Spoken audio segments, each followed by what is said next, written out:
बीती शाम मुंबई में हुआ फिल्म शतक का ट्रेलर लॉन्च। ऐसे में आइए आपको लेकर चलते हैं और दिखाते हैं यहाँ के सभी खास नजारे।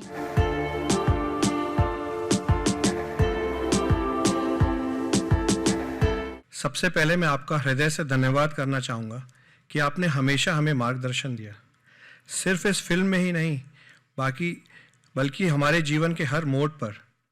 आपकी मुस्कुराहट में ही अनकहे सवालों का जवाब हमें मिल जाता है। आपके स्नेह और आशीर्वाद हमेशा हमारे सही दिशा दिखलाता है। संघ के 100 वर्षों की गाथा पर आधारित हमारी फिल्म शतक का ट्रेलर का विमोचन आपके कर कमलों से हो, इससे बड़ा सौभाग्य हमारे लिए और क्या हो सकता है। संघ के 100 वर्षों की गाथा में इस फिल्म के माध्यम से हमने इस कहानी को कहने का प्रयास किया है, जो किसी न किसी कारण से लोगों तक पूरी तरह से पहुंच नहीं पाई। ये कहानी है डॉक्टर साहब की, जिन्होंने अनेक कष्टों को सहकर देशभक्ति के लिए अनेक मुख्य कार्य किए हैं और राष्ट्र निर्माण के लिए संघ की नींव रखी। ये कहानी है पूजनीय गुरुजी गोलवलकर साहब की, जिन्होंने संघ को आगे बढ़ाने के लिए उसे सही दिशा और दृष्टि प्रदान की।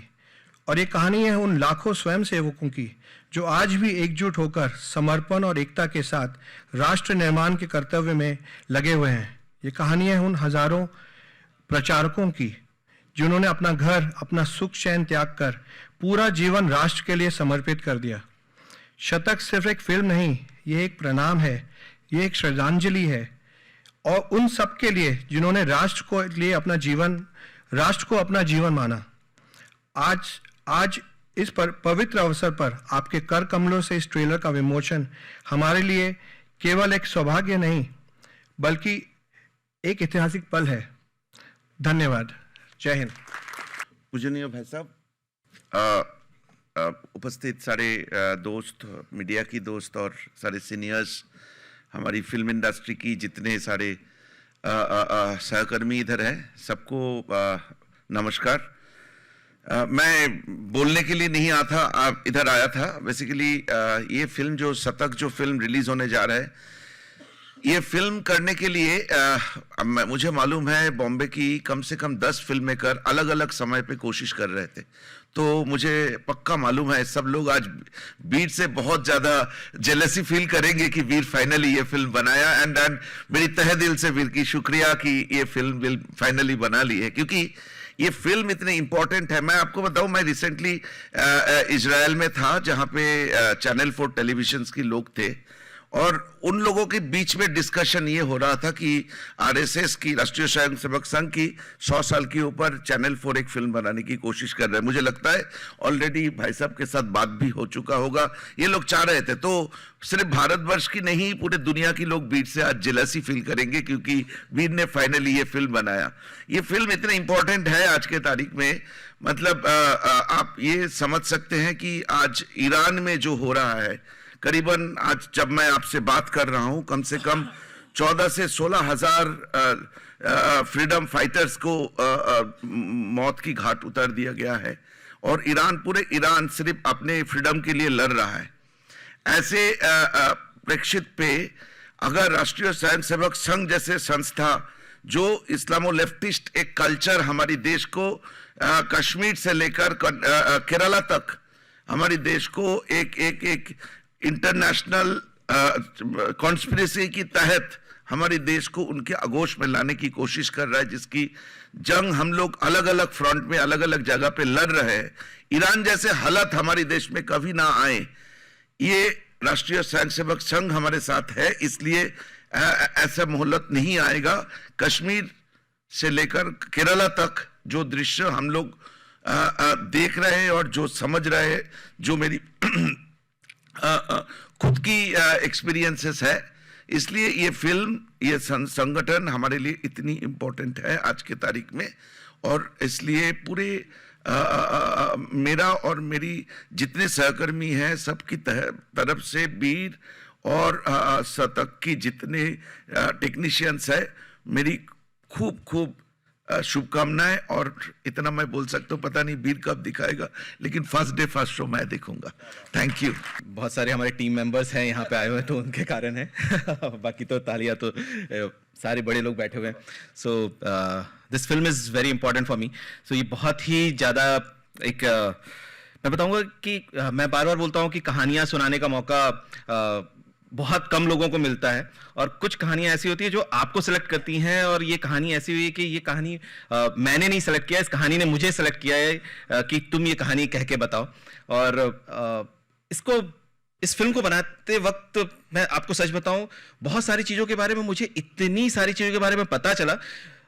मैं अपने आप को बोलता हूँ कि मैं बहुत ही ज़्यादा पॉलिटिकली अवेयर हूँ, मुझे बहुत सारी चीज़ों के बारे में मालूम हुआ, बट इस फिल्म को बनाते वक्त मुझे इतनी सारी चीज़ों के बारे में पता चला।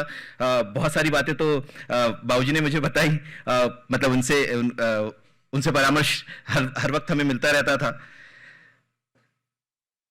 इस फिल्म का इंपॉर्टेंस इतना ज़्यादा है इस वक्त, बिकॉज आप एक साइड से ही आप हरदम सिनेमा को देखते आए हो, दूसरे साइड से उस सिनेमा को कहने का मौका ही नहीं मिला। और ये मौका आज वीर ने ये चैलेंज एक्सेप्ट किया कि इसे हमें ओपन एंडेडली छोड़ना चाहिए, और लोगों के बीच में ये एक क्वेश्चन खड़ा कर देना चाहिए कि अब आप देखो, अब आप डिसाइड करो, ये ऐसा हुआ था। उसके लिए हमने रिसर्च किया, हमने मतलब 6 महीने हमें लगे रिसर्च करने में। हमारी टीम, मेरे साथ हमारे एडीज हैं, उत्सव है, हमारे राइटर साहब हैं, नितिन, रोहित नहीं है यहाँ पे, श्रेजा है। सो हम लोग इतना इसके अंदर घुस गए, और उसके बाद हमें पता चला कि हम ऊपर से इतनी बातें जनता के बीच में अफवाहें हैं या मिथ हैं, तो ये बर्स्ट करना बहुत ज़्यादा ज़रूरी था। और आई थिंक ये हमारी एक कोशिश है, और मुझे लगता है अब आप लोग देखेंगे तब पता चलेगा कि हम उस कोशिश में कामयाब हुए कि नहीं। Thanks so much for coming today on this trailer launch. Thank you so much. एक साथ एक बंधन में जोड़ के चलने वाली हस्ती हमारे साथ विराजमान है, वो हमारे इस कार्यक्रम की शोभा बढ़ा रहे हैं और आज का ट्रेलर लॉन्च करने वाले हैं। इससे बड़ा हमारे लिए कोई सौभाग्य नहीं हो सकता। मैं आपसे निवेदन करना चाहता हूं भाई साहब, 1948 में जब संघ पे प्रतिबंध लगा तो मेरे दादाजी, मेरे पिताजी के ताऊ जी श्री पृथ्वीराज जी तिवारी, वो जेल गए। सन 75 में मेरे पिताजी श्री घनश्याम जी तिवारी वो जेल गए और बहुत यातनाएं सहन की। और अल्प आयु में ही भाई साहब हम जिस क्षेत्र में रहते थे उस क्षेत्र में बहुत बीहड़ था, कुछ आसपास में था नहीं। तो प्रेरणा पिताजी से मिली थी, तो ध्वज लेके और शाखा लगाने मैं अकेला स्वयं जाता था। तो मेरे मन में एक बार प्रश्न आया, पिताजी से पूछा मैंने कि आप ये कहते हैं कि ये ध्वज जो है ये प्रेरणा देता है, ये ध्वज जो है ये एक ईश्वर स्वरूप है। तो मैंने उनसे छोटी अल्पायु में पूछा कि क्यों ये ईश्वर स्वरूप क्यों है। तो उन्होंने एक बहुत ही रोचक तरीके से मुझे बताया वैसा, जो आज भी मेरे हृदय पटल पे अंकित है। उन्होंने उदाहरण दिया श्री कृष्ण का और अर्जुन का। उन्होंने कहा कि जब महाभारत का युद्ध समाप्त हुआ तो थोड़ा अहंकार अर्जुन में आ गया कि देखो मैं इतना बड़ा योद्धा और मैंने कर्ण को परास्त किया, सब कुछ किया। तो श्री कृष्ण उनको लेके गए युद्ध मैदान से दूर। वहाँ जाने के बाद में उन्होंने कहा कि अब इस रथ से उतरो। इस रथ से उतरने के बाद में उन्होंने हनुमान जी को प्रार्थना की, हनुमान जी आप भी पधारो। तो जब हनुमान जी पधारे तो वो रथ जल के भस्म हो गया। तो मैंने कहा भाई उसमें क्या है, वो तो हनुमान जी थे। तो उन्होंने कहा हनुमान जी तो थे, परंतु श्री कृष्ण ने हनुमान जी को कहाँ विराजमान करा। मैंने कहा ध्वजा में। तो बोले जो हनुमान जी को धारण कर सकती है वो ऐसी क्या शक्ति होगी। तो जो हनुमान जी को धारण कर सकती है वो स्वयं ईश्वरी शक्ति हो सकती है। इसलिए उस दिन से मेरे हृदय पटल पे ये अंकित हो गया कि ये जो हमारा भगवा ध्वज है ये साक्षात ईश्वर का स्वरूप है। और 3 पीढ़ी संघ में, तीसरी पीढ़ी में हूँ, तो मन में ये छोटा सा एक बीज था कि संघ क्या क्या कार्य कर रहा है उस बात को सभी तक पहुंचाने के लिए क्या माध्यम हो सकता है, तो पुस्तक एक माध्यम था, परंतु पुस्तक किसी के पास पहुंचती है, वो उसे कब पढ़ता है, कितना समय मिलता है। तो जब भाई साहब ने ये आग्रह किया, बात की कि भाई अपन इस प्रकार का एक कार्य करें, तो मेरे मन में तुरंत रुचि आई। तो भाई साहब के बात को आगे बढ़ाते हुए हमने सोचा कि इस माध्यम से और बेहतर माध्यम आज की युवा पीढ़ी को संघ के बारे में, संघ के कार्य के बारे में बताने का कोई हो नहीं सकता।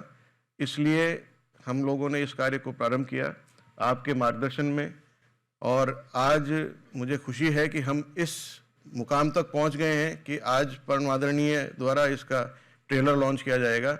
मैं आप सबको पुनः बहुत बहुत बधाई देता हूं, जो लोग सब जुड़े हुए हैं, और जो युवा पीढ़ी और जो लोग इसको देखेंगे उनको मैं ये कहना चाहता हूं कि इस विचार को एक ओपन माइंड से देखें और विचार को समझें, और ये हम सब के लिए आने वाले जो स्वर्णिम काल है उसको, उसकी जो पीछे की जो गाथा है उसको बताएगा। मैं आज आपको पुनः प्रणाम करता हूं और आए हुए अतिथिगणों को बहुत बहुत धन्यवाद। Thank you.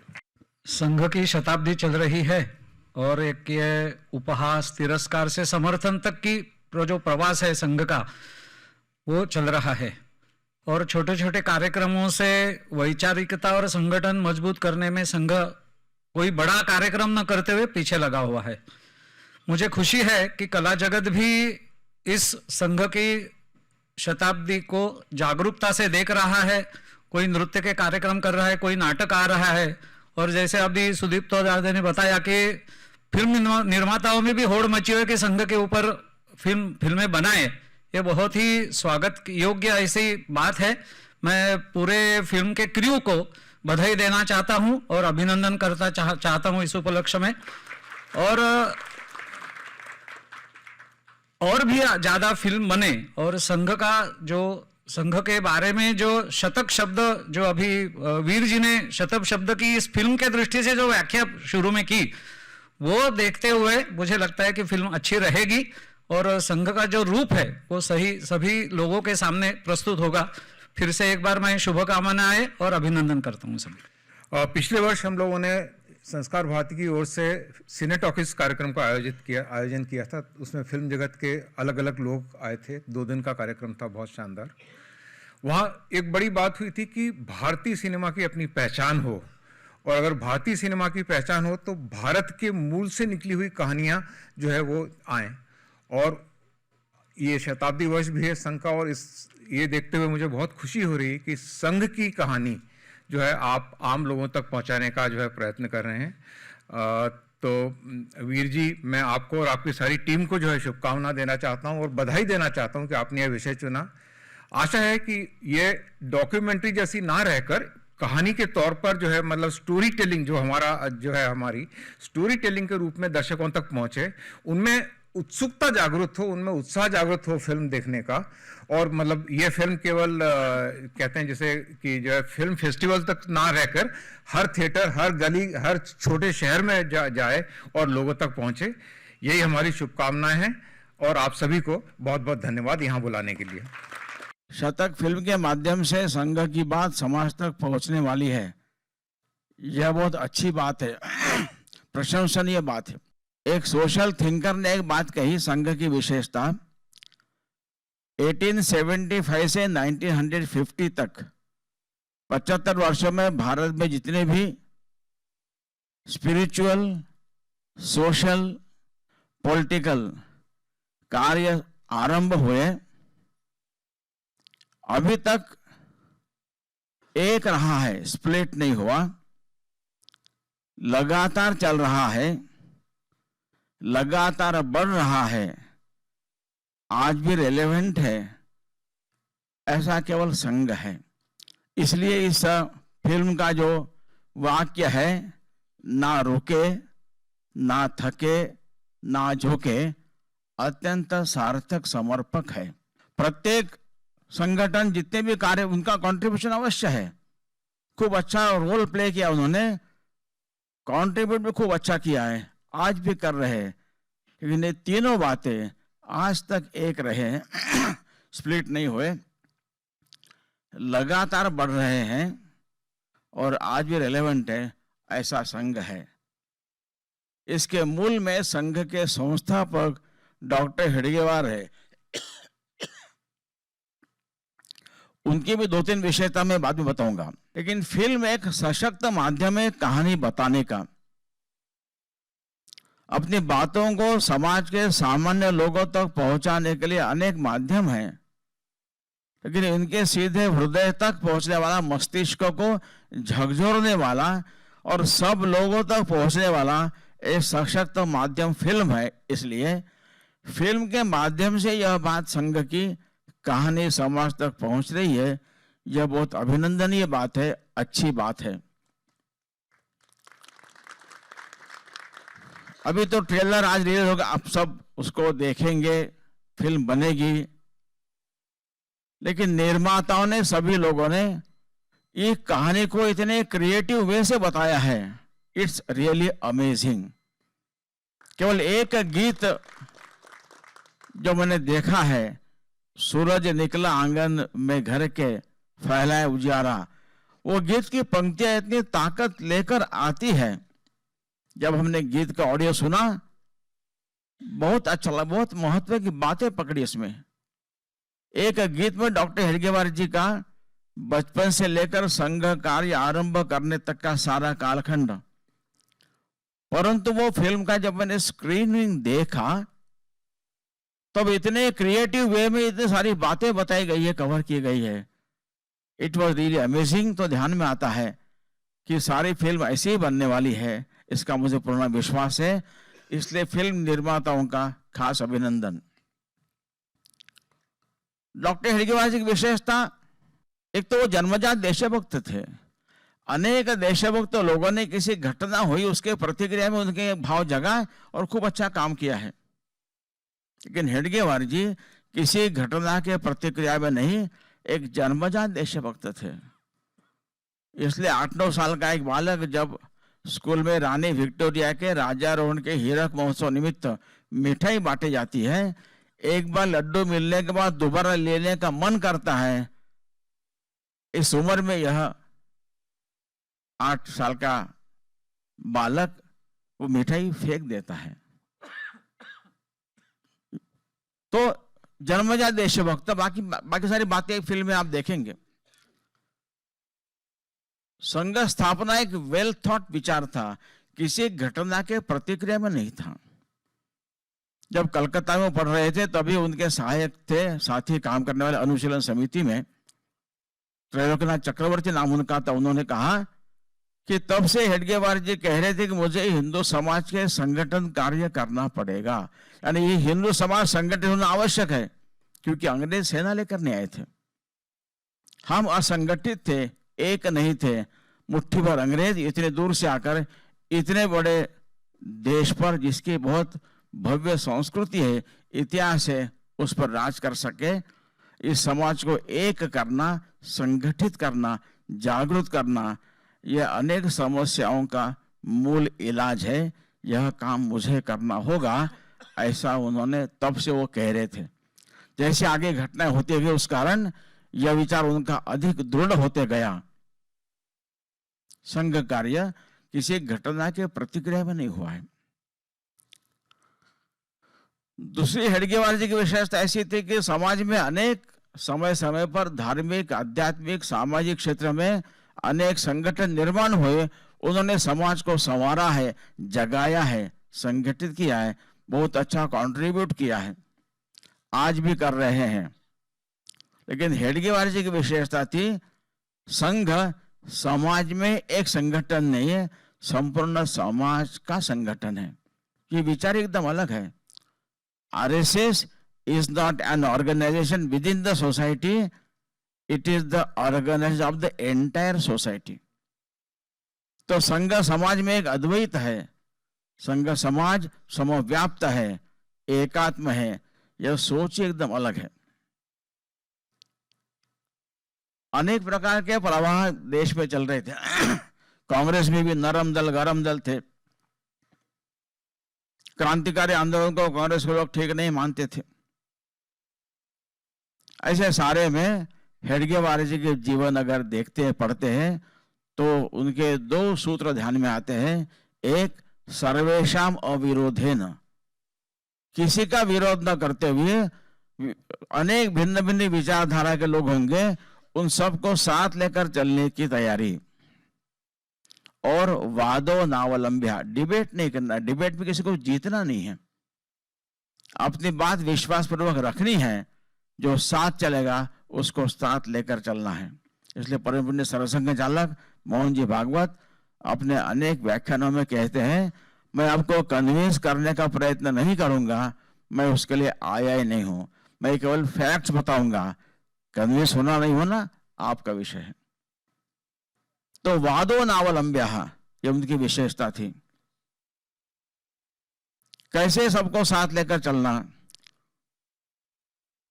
तो हिंदू महासभा के बड़े नेता, प्रखर देशभक्त डॉक्टर सावरकर, वीर सावरकर, तो 1937 में उनका विदर्भ का दौरा डॉक्टर हेडगेवार जी ने अरेंज किया। वो संघ के स्वयंसेवक नहीं थे, लेकिन हिंदुत्व के प्रवक्ता थे, एक प्रखर देशभक्त थे। 1 महीने का विदर्भ का दौरा किया। डॉक्टर हेडगेवार उनके साथ प्रवास में रहे, जगह जगह शाखाएं भी देखी, उनके भाषण अरेंज किए। भाषण के बाद 1 महीना दौरे के बाद जब सावरकर जी नागपुर वापस आए, तब उन्होंने अपने व्याख्यानों में संघ की प्रशंसा तो की थी। उन्होंने हेडगेवार जी को कहा कि मैं भी आरएसएस का मेंबर बनना चाहता हूं। तब उन्होंने कहा कि आपने संघ की पब्लिकली तारीफ की है, इतना हमारे लिए पर्याप्त है, तो आपका आशीर्वाद हमारे लिए पर्याप्त है। ये 1937 की बात है। 1938 में नागपुर विद्यापीठ में सावरकर जी का एक भाषण डॉक्टर जी ने अरेंज किया। वो सफल, ऐसा खास प्रयत्न किया, परंतु उसी दिनों में संघ का शिविर चल रहा था, वो स्वयं वहां नहीं थे। भाषण खूब प्रभावित हुआ। समाचार पत्रों ने लिखा, समाचार पत्रों ने, he came, he saw and he conquered. बाद में संघ शिविर देखने गए, वहां संघ स्वयंसेवकों ने दंड, तलवार, खड़ग वगैरह से शारीरिक के परेड वगैरह कराई, और सावरकर जी के व्याख्यान हुआ स्वयंसेवकों समक्ष। उन्होंने डॉक्टर हेडगेवार जी की उपस्थिति में कहा कि हवा में डंडा घुमाने से क्या चलने वाला है, ऐसे तलवार घुमाने से क्या चलने वाला है। जब देश के सामने संकट खड़ा है, तब हमारा संगठन राज के लिए, ऐसा कहने से क्या उपयोग है। ऐसी बड़ी कड़ी आलोचना की। ये 38 की बात है। 39 में पुणे में संघ शिक्षा वर्ग था, डॉक्टर हेडगेवार जी वहां थे। सावरकर जी को मुंबई में पता चला कि हेडगेवार जी वहां है। वो ट्रेन से सीधा गए पुणे, सीधा शिविर में गए। उस समय टेलीफोन नहीं थे, तो शिविर में पहुंचने के बाद ही सावरकर जी शिविर में आए वर्ग में। ये हेडगेवार जी को पता चला, उन्होंने उनका स्वागत किया, और सायं संघस्थान के पहले जो मुख्य भाषण रोज एक होता है, वो हेडगेवार जी का था। उन्होंने उसके बदले सावरकर जी का व्याख्यान रखा। ये विशेषता है। उस व्याख्यान में सावरकर जी कहते हैं, हमारा कार्य सावरकर जी का कार्य, ऐसा वो कहते हैं। ये रिकॉर्डेड है।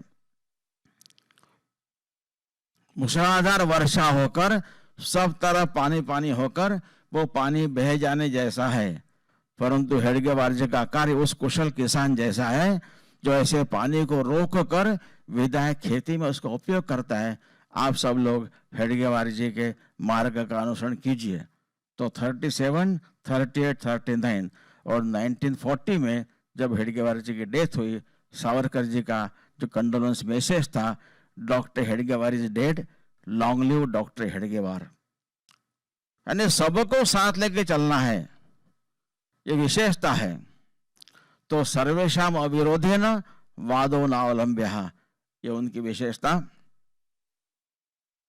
एक और स्वराज्य तो आवश्यक ही है, परंतु समाज में हर कार्य राज्य के द्वारा होगा, स्टेट पावर के द्वारा होगा। यह भारत की परंपरा कभी नहीं थी। रविन्द्रनाथ टैगोर ने स्वदेशी समाज में लिखा है, judiciary, foreign affairs, defence, security, ये डिपार्टमेंट्स केवल राजा के कंट्रोल में होते थे। Health, education, commerce, trade, industry, मंदिर, मेला, संगीत, नाटक, कला, यात्रा, इनके समाज की अपनी व्यवस्था है। तो समाज भारत का राष्ट्र समाज है, पश्चिम का नेशन अलग, वो स्टेट नेशन है। तो स्वराज्य आवश्यक है, परंतु लोक शक्ति जगाने का कार्य अधिक महत्व का है। इसलिए विनोबा भावे ने एक पुस्तक लिखी है, लोक शक्ति। उसमें वो कहते हैं जब तक गुलाम थे तब तक स्वराज्य का महत्व था, अब स्वराज्य आ गया है, अब लोक शक्ति जगाने का महत्व है। तो डॉक्टर हेडगेवार जी दोनों के महत्व समझकर दोनों का बैलेंस संभालने की उनकी कुशलता थी। तो संघ स्थापना के पहले भी 1921 में और संघ स्थापना के बाद 1930 में जो सत्याग्रह हुए, दोनों में हेडगेवार जी सहभागी हुए थे। 21 में उनको 1 साल की सजा हुई थी। 1930 में जिसको नमक सत्याग्रह कहते हैं, वहां विदर्भ में जंगल सत्याग्रह हुआ, 9 महीने की सजा हुई थी। लेकिन संघ स्थापना हो गई थी, संघ कार्य शुरू हो गया था। तो ये आंदोलन भी सक्रिय होना चाहिए, सफल होना चाहिए। इसलिए हेडगेवार जी ने उसमें भाग लेने का निर्णय किया। परंतु जो शाश्वत कार्य है, नित्य कार्य है, वह भी चलते रहना चाहिए। इसलिए अपने साथीदार डॉक्टर परांजपे को उन्होंने सरसंघचालक पद का दायित्व दिया। संघ शाखाएं चलती रहे, इधर उन्होंने खास ध्यान दिया, उसकी व्यवस्था की। और एक स्वयंसेवक के नाते अनेक अन्य स्वयंसेवकों के साथ एक जागरूक नागरिक के नाते सत्याग्रह में सहभागी हुए और विदर्भ में यह जंगल सत्याग्रह खूब लोकप्रिय हुआ। तो ये नित्य कार्य अनित्य कार्य, इसका विवेक संभालना, ये डॉक्टर हेडगेवार जी की खास विशेषता थी। एक्चुअली कहानी जो है, कहानी कहने के लिए आपको मीडियम की ज़रूरत पड़ती है, और मीडियम कुछ भी हो सकता है। वो इसके अंदर ये एक्चुअली ये बहुत ही हाइब्रिड फिल्म है। इसके अंदर मतलब one of the best technologies का यूज़ किया गया है। इसको जब हम शूट कर रहे थे उस वक्त आप विश्वास नहीं करेंगे, इसके हम BTS बाद में रिलीज करेंगे। It's a one of a kind of a film, okay, जिसके अंदर एक्टर्स जो हैं या उनके जो आप बॉडी देख रहे हैं, एक्टिविटीज़ देख रहे हैं, ये सारे मिक्स हैं। ये सिर्फ AI तो बहुत छोटी सी चीज़ है, कहानी बताने के लिए जिन जिन चीज़ों की भी ज़रूरत थी हमने सारी चीज़ों का यूज़ किया है इसके अंदर। सो यू डोंट, मतलब आप इसको बहुत छोटा मत कीजिए, ओके, पिक्चर बहुत बड़ी बनाई गई है। I'm sure. 1925 से 2025 संघ के 100 वर्ष, शताब्दी वर्ष जैसे अभी चल रहा है, तो रिसर्च की बहुत आवश्यकता नहीं है। तयशुदा इतिहास जो आपकी हिस्ट्री रही है, केवल आपको उसको सत्यापित तरीके से देखना है। सारी कहानी आपके सामने आ जाती है। उसी कहानी को, उन्हीं मोतियों को एक डोर में पिरो देना है और आप सबके सामने समक्ष ले आना है। तो वो कार्य जो है हमने अपनी पूर्ण शक्ति, दिमाग और सच्चे दिल के साथ किया है, जिसमें बहुत अहम भूमिका रही है हमारे निदेशक जी की, श्रीमान आशीष मल जी की, जिन्होंने उसे जो कार्य हमने इन्हें सौंपा, बहुत अच्छे ढंग से इन्होंने उस कार्य को पूर्ण किया, मर्यादा में रह के किया, सत्यता के साथ किया। और जैसा माननीय मनमोहन जी अपने वक्तव्य में कहकर गए कि कुछ चीज़ें ऊपर नीचे होती हैं, क्योंकि सिनेमा को बनाने के लिए थोड़ी सी एक आज़ादी चाहिए। आज़ादी क्यों? कि वीर कपूर यहाँ आए, बात कर गए। क्या बात कर गए? तो उतनी आज़ादी सिनेमा को सिनेमा बनाने के लिए चाहिए। तो वो आज़ादी का भी एक हद तक प्रयोग किया गया है कि मर्यादा से हम बाहर ना चले जाएं।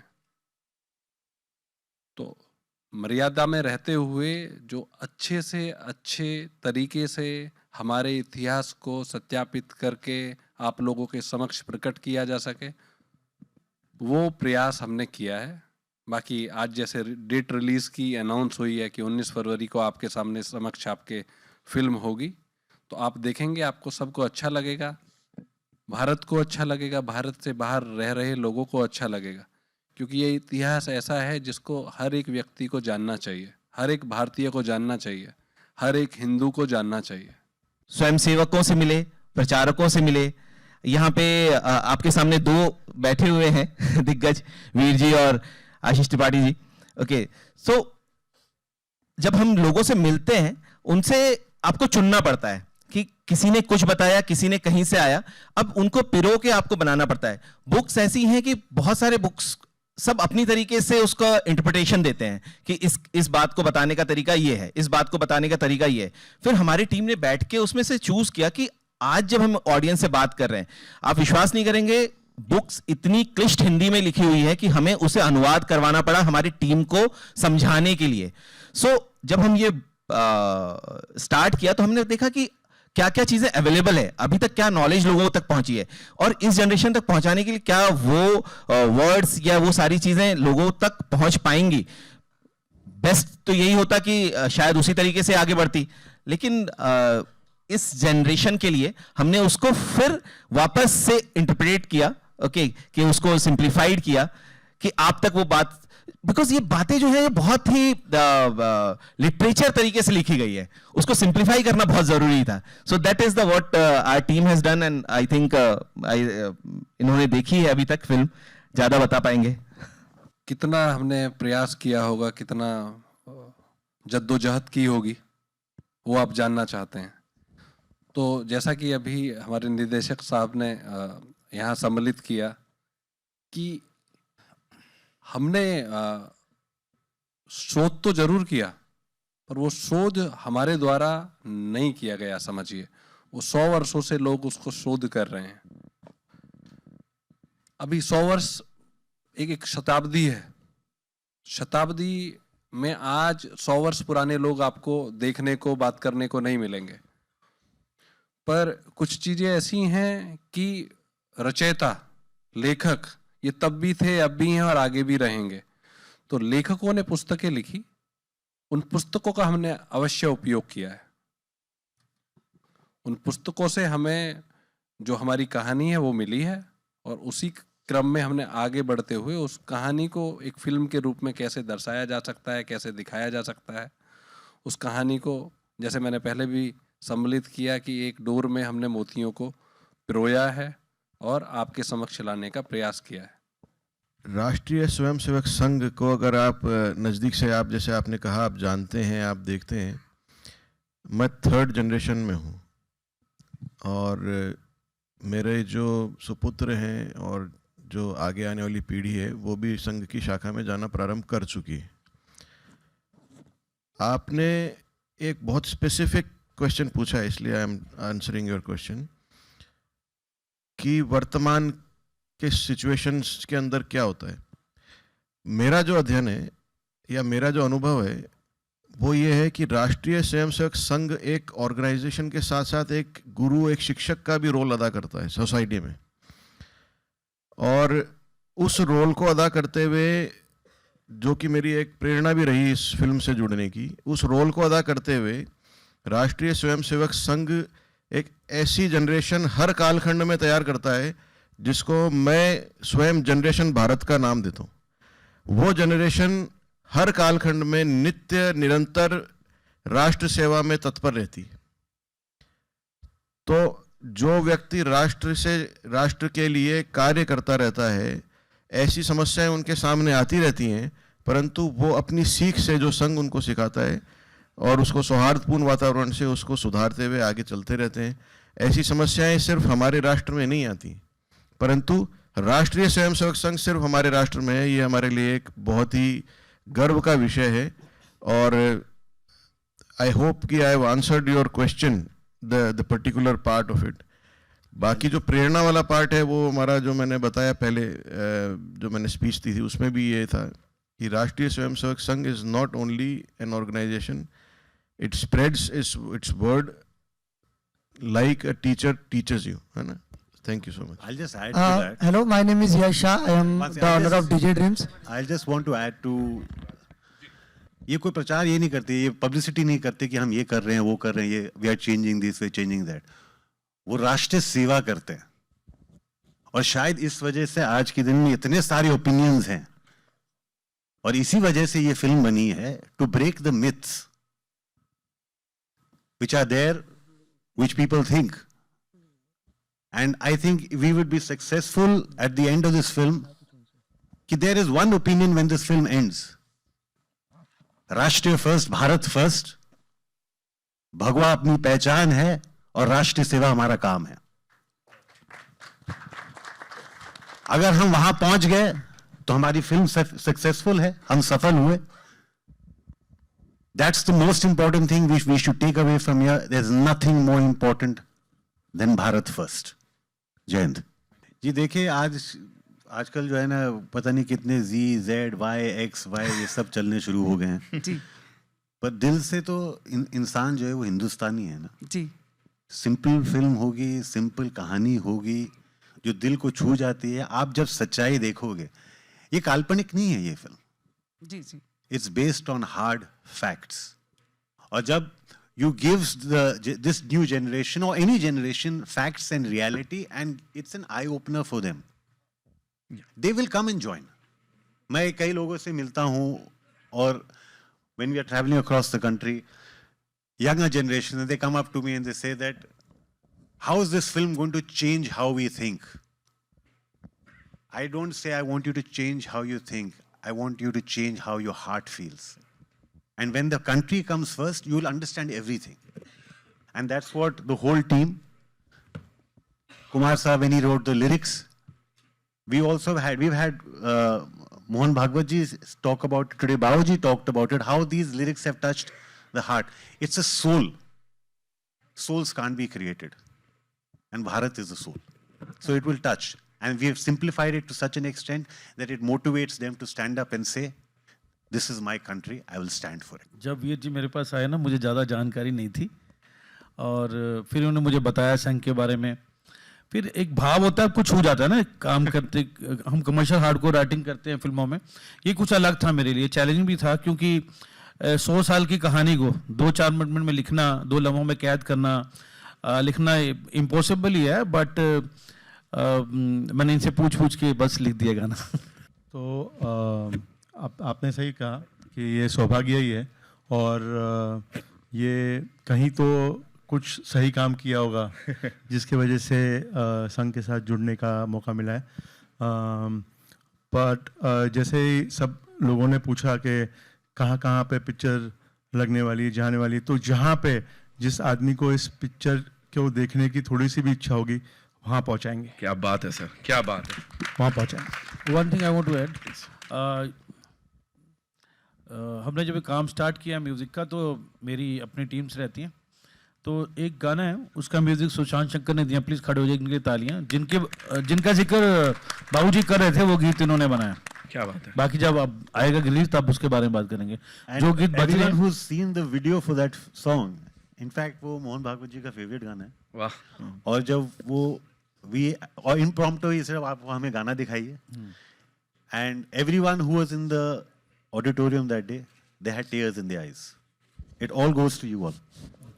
उस वक्त नहीं पता था इम्पैक्ट ऑफ द सॉन्ग. हम काम करते हैं ना, तो हम ज़रूरत पूरी करने जाते हैं गाने की, कि यार ये काम करना है, हमें ज़रूरत पे आया काम. पर उसका इम्पैक्ट हमें बाद में पता लगता है, जब दिल को छू जाता है और छू के हम तक पहुंचता है. वो बहुत कम होता है ऐसा. बट अच्छी बात है, हुआ है और अच्छा लग रहा है. जादू सा लगता है कभी कभी यार सब कुछ.